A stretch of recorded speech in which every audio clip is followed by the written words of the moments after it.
Hello my friends, welcome to this I lost count, I think it's the sixth episode of this Daughters and Dragons podcast about the homonymous pet project I have for a very different type of role-playing game that everyone can enjoy and learn easily, but have a lot of fun with and more immersive. Yeah, I spout adjectives every time. I think it's time to kind of go back to the theory a bit, at least alternate a bit of theory with the practice of the rules of the game. So I'm gonna just briefly talk about my, let's say, the second objective, because I did a video about the playability for kids, and I noted that it was my first game design objective, let's say. And I have a post that I will put a pseudo link to down, because YouTube doesn't trust me yet. Subscribe, like, so they will trust me, and I will be able to put links that you don't have to copy paste.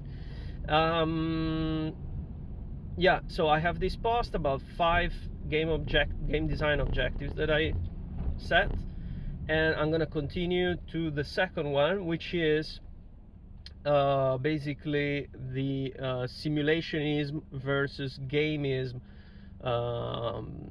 balance that I want to strike. Yeah, the objective is striking a balance between them. As I think said a couple of times, the balance compared to Dungeons and Dragons should lean a bit towards simulationism, and I wanted to specify just a bit why, not why, I talked enough about why, but how basically, and how does this interact with the rules that we talked about and we're going to talk about as well today, those of spirit animals. Like, it seems a bit contrasting, right? Like, you want to make it simulationist and then you make spirit animals? Yeah, because what I mean by simulationist is not devoid, it's not just realistic. This I said a couple of times. Yeah, it's not just realism. Actually, it's not realism. It's, I think it's a word in English, verisimilitude. You know, like believability, basically. And how I plan to achieve it is basically through these kind of things. Like, it doesn't have to be an exact simulation of reality. It just has to have roots in reality. It has to remind of reality, and it has to basically, the final result, yeah, of the rules has to have a believable, let's say, quality to it. Yeah, it's a bit more it's not just let's make a simulationist game, right? I wanted to specify this, and of course, because otherwise spirit animals, what? Yeah, the rules themselves, the mechanics, I also said that I want them to mean something. Yeah, I want meaningful mechanics. I don't want gamist mechanics. You might say that spirit animals are an exception, but I'm not exactly agreeing with that, because as I explained, basically spirit animals, what they do is they just provide a tool. Like, we don't even know if in the game world they are real. You got what I mean? Like, it's just, like, you might say, depending on your choice, in your game world, people might, like the fantasy people, might know about them, might talk about them, might refer to them, or might not. Your choice, your game, your choice. Personally, I didn't even give it a lot of thought, right? It's just something that is there, and it's basically a shortcut, a handle to these big archetypes that are in part, let's say, personality profile, in the sense that characters that are more connected to one spirit animal will have more of certain personality traits. But as I told you, characters will end up connected with all spirit animals, just in different ways. And that's, compare this to the zodiac, which I used a bit as a term of comparison, yeah, for this thing. Like, it's not like I'm of the sign of the lion and that's it. And in fact, that's why the zodiac, it's so it's so laughable sometimes. It's because you cannot describe a person with a single collection of, things, like a single archetype as extensive as it can be. It cannot describe fully someone, and that's obvious in my opinion. That's actually what where I root the mechanic in reality, is that you just have varying degrees of connection to each of these concepts and each of these archetypes.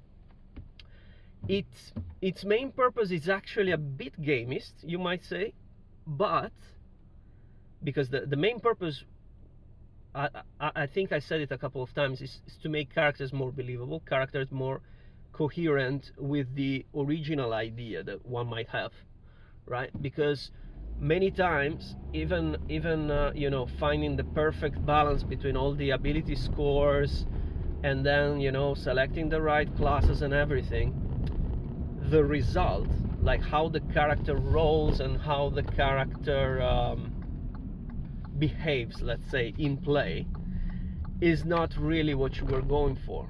Why? Because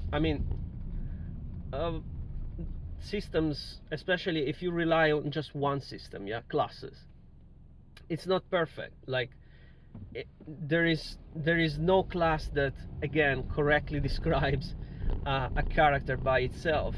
And even if you multi-class, chances are something will feel off. I wrote it recently in my latest blog post. If you want, you can just look at it when you explore my Medium blog, but I will not link it now because it's a bit premature, maybe. See about that, because it talks about leveling up. So it's, by definition, it's an advanced topic. And so kind of lost track of my train of thought, but I think you got what I mean. Like, it's an additional tool to describe characters and to make them more coherent, because they will adhere a bit more to a set of characteristics which are by themselves coherent. Like, each of these spirit animals has a coherence of its own.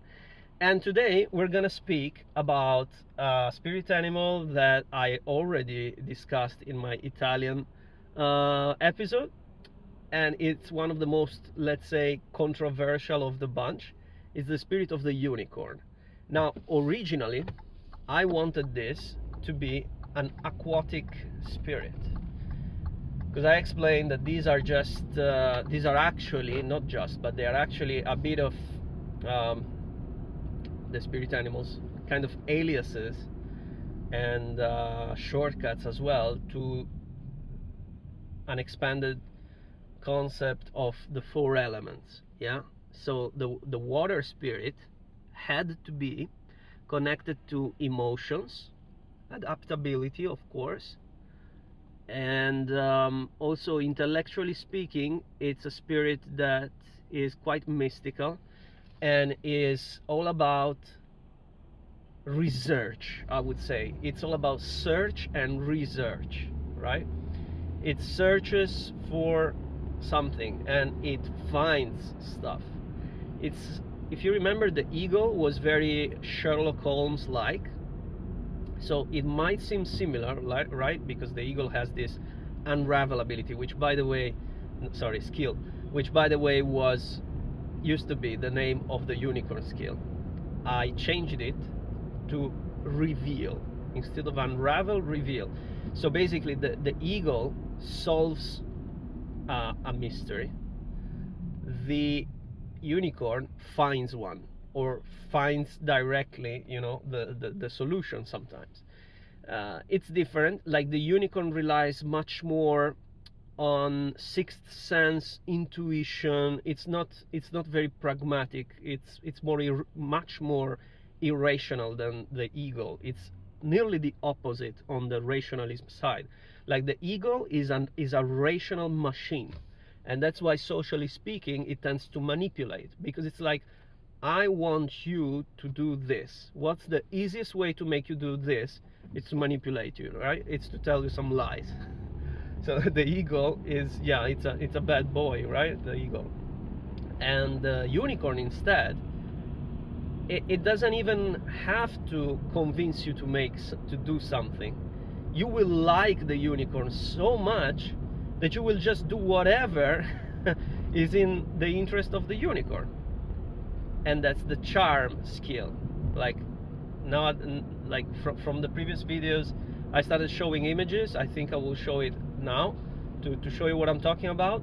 Sorry if I have to put it in a vertical shape, in a vertical alignment, but that's how it is on this format.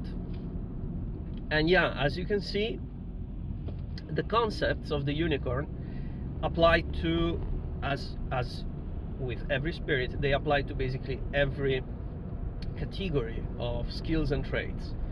So we got flow for movement, which is very important because it's the most, I would say it's the most magical of the movements. Yes, in this game, magic can be done even through movement. There are things called magical dances, and basically that's the replacement of somatic components in Dungeons and Dragons. It's a bit more, yeah, it's accentuated, yeah. It's not just doing a few gestures with the hands. It's really, so flow, yeah. It's that kind of movement. It's a movement that follows paths that are not exactly rational, right? So again about rationality and lack thereof. And what else? Apart from the physical aspect, of course, the unicorn excels at mostly at social, but let's go in order. The adaptability, or adaptation, I said, trait is an aspect of instinct. And basically here, I will remind you just briefly the equivalent in the lion, which is not equivalent at all. It's the opposite, yeah. The lion reacts, the unicorn adapts. It's a bit of you know, I put the octopus there because it's an animal that, you know, mimetizes and camouflages, and that's a bit the representation of the flight instinct, while the lion, of course, has the fight instinct. So that's a nice dichotomy there. What I tried many times in this game is to make most choices dual in nature. I'm a firm believer that too much choice means decision paralysis, yeah. Too many possible choices. So I kind of split choices and reduce them so that they can be mostly just about two things. Like, and then when you make a choice between two things, maybe there's an additional choice still about only two choices, because it's easier, yeah. It's easier to split choices this way. And what else can I say? After adaptation, we got the skill I talked about, reveal, which is, as I said, basically finding stuff, but it goes beyond that. It's basically, you could think about all the intellectual skills are kind of schools of magic of their own, and this would be a school of magic. Like, you can do magic with this skill. Yes, magic is done via skills. I think I said it before, and I will not tell you exactly what can be done there, but it's very, very wizardry stuff, you know. Like, that's why the emoji of the wand. And then we got, as I said, the specialty of the unicorn, which in this case starts with the trait insight, yeah, which is an aspect of awareness, quite clear, this one. um, and then we got the unique or hybrid skill, which basically every spirit has a skill or a trait that is itself a variant of another skill or trait. Basically it uses the same abilities of a trait but it's a skill, or it uses the same abilities of a skill but it's a trait. In this case, it's the transformation of a trait. Most of the time it's like this. Only the eagle, no, it's everyone like this. Yeah, it's just that on the lion I put the trait there, but it's actually a wrong thing. And yeah, basically I'm not sure if it's gonna be unique in the sense that only the unicorn is gonna have it. It would actually feel more like the contrary, like the insight would be more the unique unicorn ability. But then again, everyone should be able to understand emotions, at least a bit, while charm or charm is kind of the trademark of the unicorn. So I think it's good like this. Charm as well.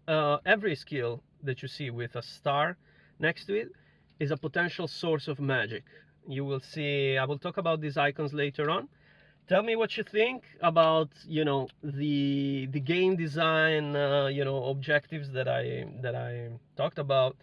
In particular, how do you feel this interaction, you know, between the very pragmatic ability scores tied to, you know, body parts, and then this rather abstract, rather you know, I don't want to say complicated. I think it should be quite intuitive, but tell me if it's not. Spirit animal system. Yeah. Let's see how it goes. I made a bit of a longer video than the previous ones, and going to work. Enjoy, play a lot, roll some dice, tell me what you're playing, and especially tell me how this thing is going. Bye bye.